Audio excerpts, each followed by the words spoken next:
Antecedente do golpe. Os antecedentes ao golpe de 1954 no Paraguai remetem a um quadro de instabilidade política, social e econômica.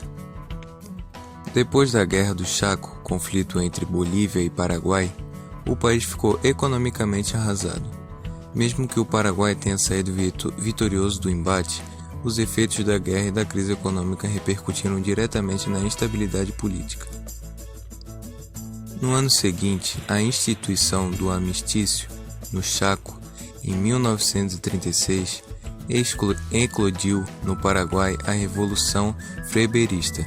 Os freberistas lançaram um projeto de reforma agrária e implementaram o reconhecimento de direitos trabalhistas.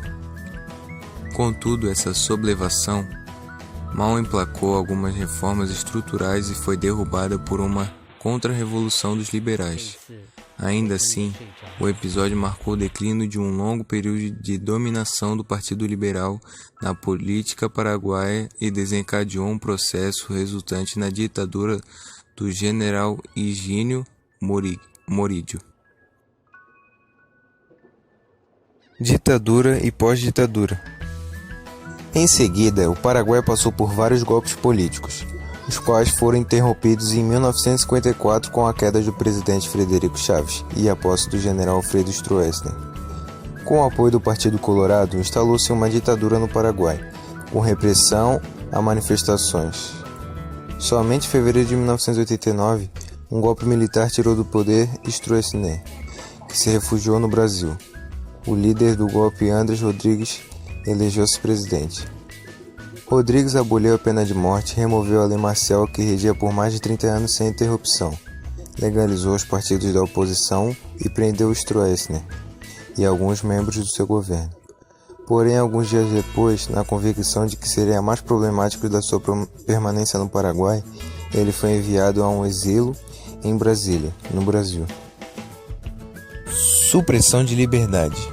A frágil proteção de liberdade de expressão no Paraguai e seu desenvolvimento de internet limitado é um sintoma da lentidão do processo de reforço na sua fase de transição para uma democracia com respeito pelos direitos humanos e uma cobertura estatal para todos os seus habitantes, garantida pela justiça para o desenvolvimento da internet e a possibilidade de uma infraestrutura social onde possa se desfrutar e exercitar plenamente a liberdade de expressão sem discriminação, juntamente com outros direitos assegurados. Se cria um Estado social de direito.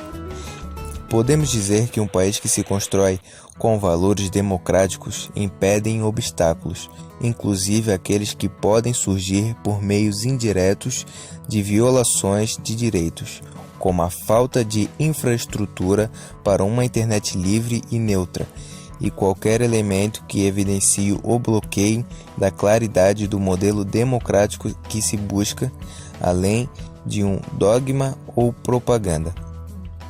O Paraguai vive uma longa transição para a democracia, tão longa quanto a sua ditadura, num cenário em que o debate interno gera outras prioridades como os níveis de desigualdade social existentes, a pobreza e a pobreza extrema, a justiça tributária.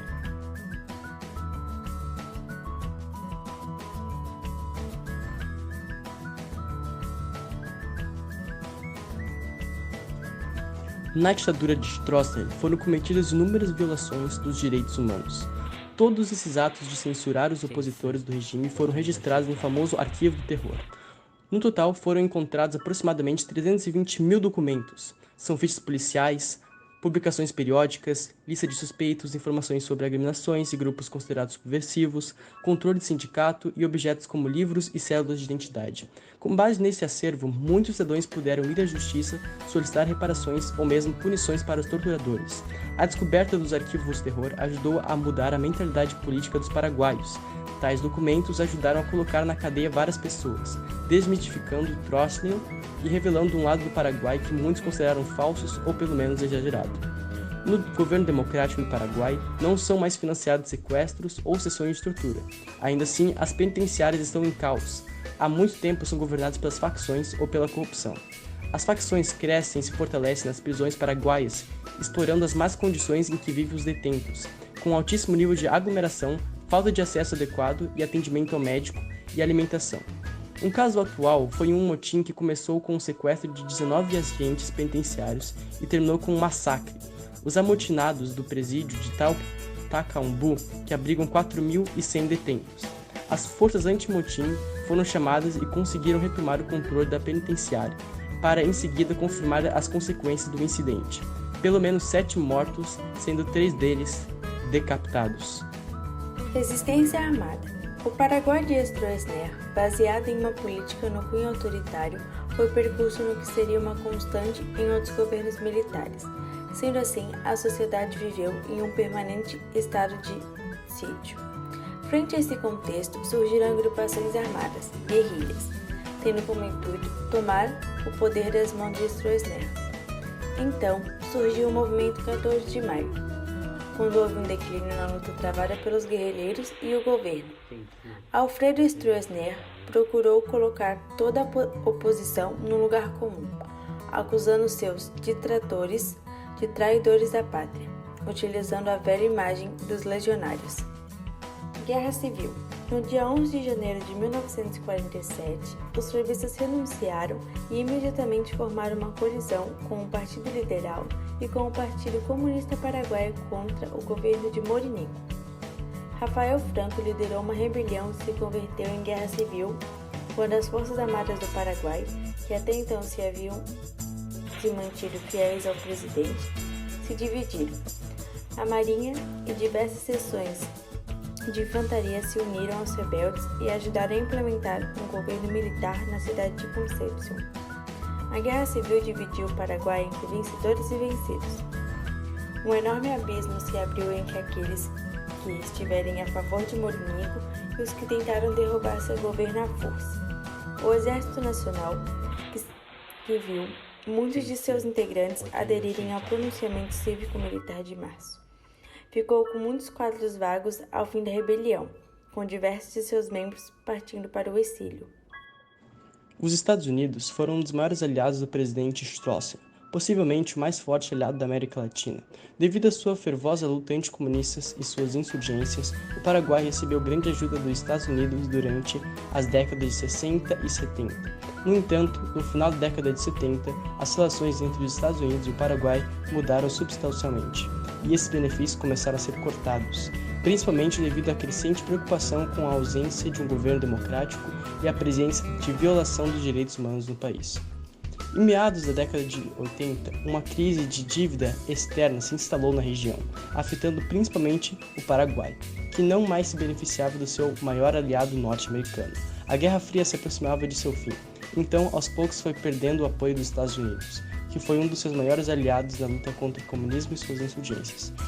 Os governos militares ditatoriais da região, como a Argentina e Brasil e Uruguai, retornaram à democracia no decorrer dos anos 80. Então, o povo paraguaio aproveitou esse clima político para buscar a liberdade e a abertura democrática no país. Desde muito tempo, o povo paraguaio é oprimido por um regime que representa interesses conjuntos do imperialismo yanqui, do capitalismo burocrático local e das oligarquias agroindustriais brasileiras. O Exército do Povo Paraguaio, EPP, leva o cabo à luta armada rural, sob forma de guerras de guerrilhas. A situação paraguaia foi bastante debatida particularmente no ano de 2012, quando a polícia e o exército paraguaio levaram a cabo ao que ficou conhecido como Massacre de Curucuati, no qual dezenas de camponeses sem terra que ocupavam uma fazenda no distrito de Curucuati, departamento de Quanindeu, foram fuzilados em massa. A reação paraguaia utilizou essa situação como pretexto para derrubar mediante o impeachment do ex-presidente Fernando Lugo, que, segundo eles, não estava conseguindo controlar a situação na qual supostos movimentos terroristas estavam espalhando terror nas áreas rurais do país.